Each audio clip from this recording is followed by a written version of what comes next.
समस्त को नमस्कार। चलते ये वीडियो रे आमे किछटा इंग्लिश सेंटेंस बा इजी सेंटेंस शिखिबा जोटा आपण प्रतिदिन प्रैक्टिस कले आपणकर इंग्लिश इंप्रूव करि पारिबे, आपणकर इंग्लिश कहिबार कॉन्फिडेंस आनि पारिबे, आपण इंग्लिश आराम रे कहि पारिबे। तो स्किप न करी वीडियो टी पूरा देखंतु, पूरा देखिले आपण जानिबे इंग्लिश सेंटेंस केमती आपण व्यवहार करिबे। प्रथमे से हला how do you do. How do you do र अर्थ आपण केमती अछंती। तो जने आपण को पचारले हाउ डू यू डू सेथिरे आपण सेम रिप्लाई देबे हाउ डू यू डू। तार अर्थ हला मु भलो अछि, आपण केमती अछंती। सो जने आपण को पचाउछि how do you do, reply मध्ये आपण देबे हाउ डू यू डू।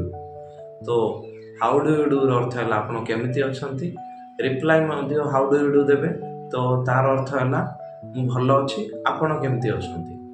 तापर हला वेयर आर यू गोइंग, तो आपण कोठी को जाउछंती तो रिप्लाई देई पारिबे I am going to Cuttack। तार अर्थ मु Cuttack जाउछि। I am going to Bhubaneswar, मु Bhubaneswar जाउछि। I am going to बेरामपुर, मु बेरामपुर जाउछि।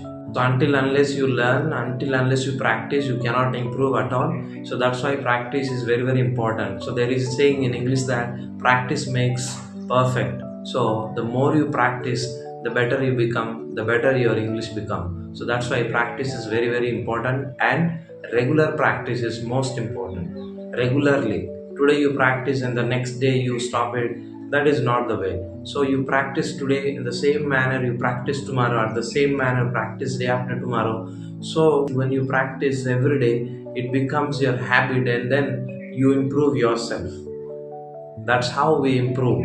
So that is very very important. So consistent in practicing is very important. तापर हला can you speak in English.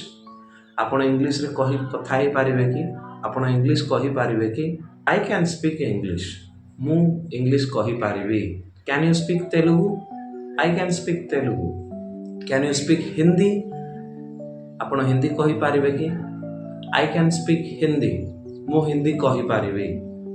I can't speak Hindi, मु हिंदी कहि पारिबिनी बा हिंदी मते आसुनी।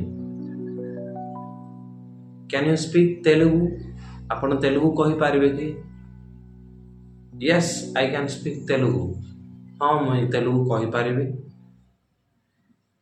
No I can't speak Telugu, मु तेलुगु कहि पारिबिनी बा तेलुगु मते आसुनी।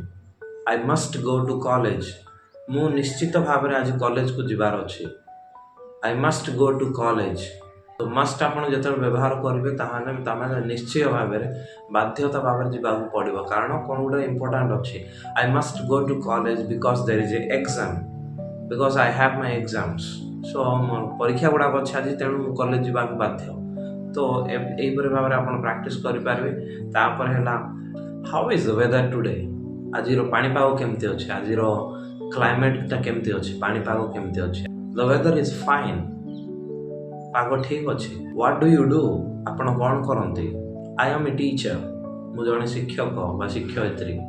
एंड आई टीच स्टूडेंट्स, मु पिला को शिक्षा दिए। मु जने शिक्षक, पिला को शिखाए। तो आपण से सेंटेंस केमती करेंगे, I am a teacher and I teach my students. तो मु जने शिक्षक और मो पिला को शिक्षा दिए। How to learn a language, आपण गोटे भाषा को केमिति शिखि पारिबे। How to learn a language, आपण गोटे भाषा को केमिति शिखि पारिबे। तो I can learn by practising, by listening, by writing and reading. तो मु शिखि पारिबी, सुनिकी शिखि पारिबी, लेखिकी शिखि पारिबी, कहिकी शिखि पारिबी, पढ़िकी शिखि पारिबी। मु सुनिकी शिखि पारिबी, लेखिकी शिखि पारिबी, कहिकी मध्ये शिखि पारिबी। I can learn any language by reading, by listening, by speaking and writing। आपण जेते इंग्लिश कन्वर्सेशन सुनिबे सेतिकी आपण बुझी पारिबे, शिखि पारिबे मध्य। जेतिकी आपण सुनिबे सेतिकी आपण कहि पारिबे। So there is a saying in English, the more you listen the better you can speak. So that is what very very important. Continuous consistently practice is very important. So आपण consistent करेंगे, regularly practice करेंगे, तो आपंकर English better हम, आप English भलर कहींपारे। I hope you will learn. तो मुझे आशा करुँचे आप शिखे। धन्यवाद, नमस्कार।